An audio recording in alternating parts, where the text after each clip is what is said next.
baik pihak Jokowi dan keluarga maupun pihak Roy Suryo dan kawan-kawan, mana bisa nggak mediasi? Oh pas itu coba tanya dulu, mau nggak mereka dimediasi? Nah, sekali lagi tidak ada perdamaian dengan kepalsuan, tidak ada perdamaian dengan kebohongan. Posisinya Pak Jokowi ini kan yang difitnah oleh mereka. Kalau mereka datang minta maaf ya Tuhan, karena penelitian kami agak salah ditemukan begini-begini, selesai perkembangan.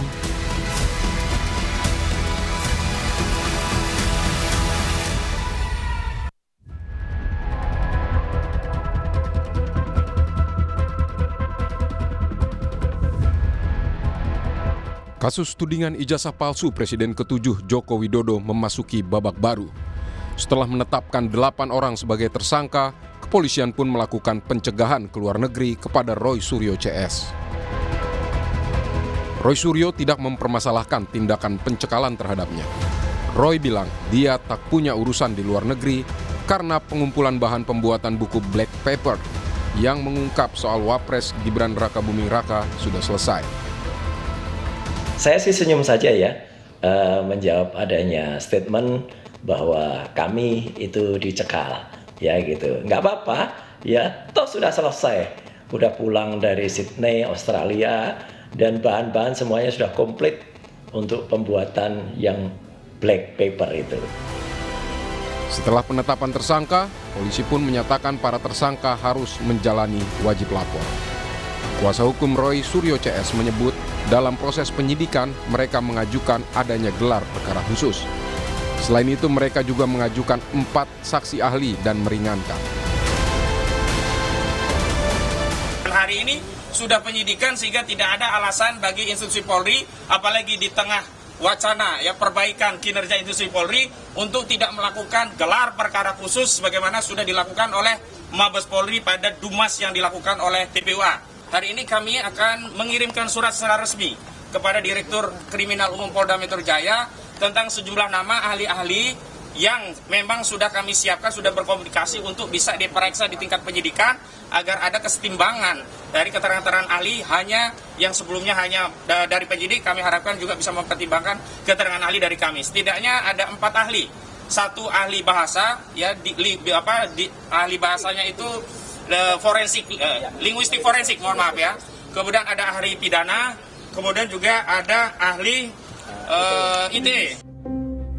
Kepolisian menyatakan sudah menerima permohonan gelar perkara khusus kasus tudingan ijazah palsu Presiden ke-7 Jokowi. Karena itu kepolisian pun bakal melaksanakan gelar perkara khusus sesuai permintaan karena merupakan hak para tersangka. Gelar perkara khusus diajukan oleh tersangka kemarin sekitar tanggal 20 November dan itu merupakan hak dari tersangka dan diatur di dalam Peraturan Kapolri nomor 6 tahun 2019. Dan ini mungkin nanti akan dilaksanakan gelar perkara khusus oleh penyidik. Di tengah proses penyidikan kasus ijazah palsu, wacana untuk mendamaikan Jokowi dan para penuding ijazahnya pun mengemuka.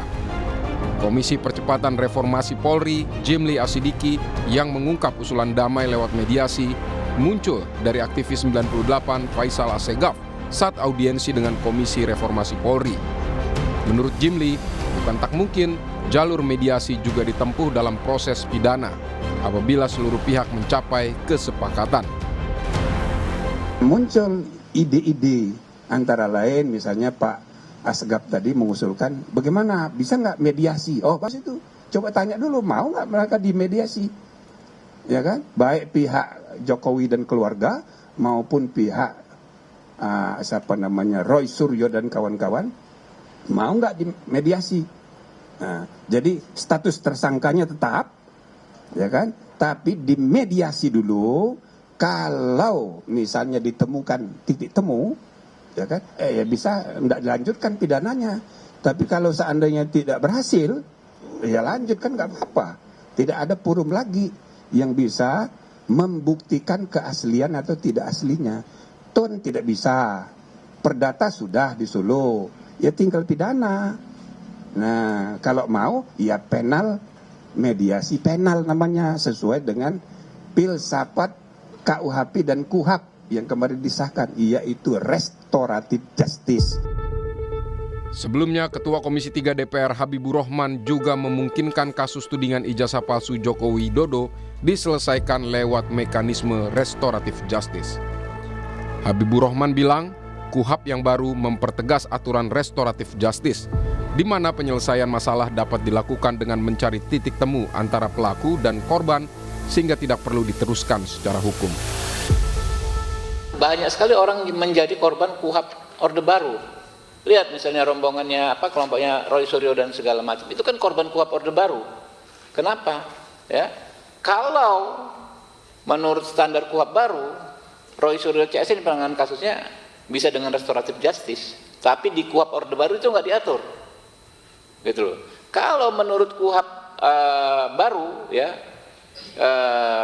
terhadap Roy Suryo dan kawan-kawan itu sangat sulit untuk dikenakan penahanan karena syaratnya sangat objektif. Hampir nggak mungkin ditahan, orang-orangnya jelas semua, nggak lari dan lain sebagainya. Tapi kalau menurut KUHP Orde Baru ada peluang dia ditahan sewenang-wenang.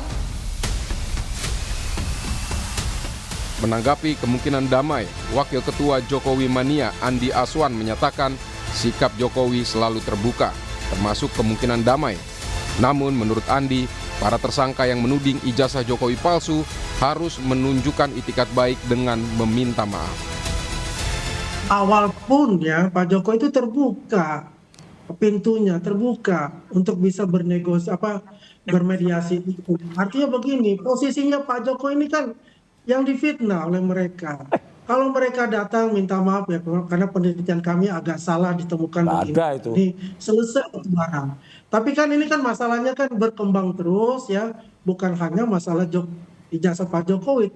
Ini berkembangnya luar biasa gitu. Apapun yang terbaik itu baik juga dengan melalui mediasi, ya monggo-monggo saja, tapi itu adalah hak dari Pak Jokowi menerima atau tidak. Kami tidak punya kapasitas untuk itu. Tapi dilanjutkan di sidang pengadilan itu juga lebih baik lagi. Namun opsi berdamai lewat proses mediasi justru ditolak oleh kubu Roy Suryo. Kuasa hukum Roy menyebut tidak akan berkompromi. Para kliennya akan terus membawa aspirasi masyarakat yang menggugat ijazah.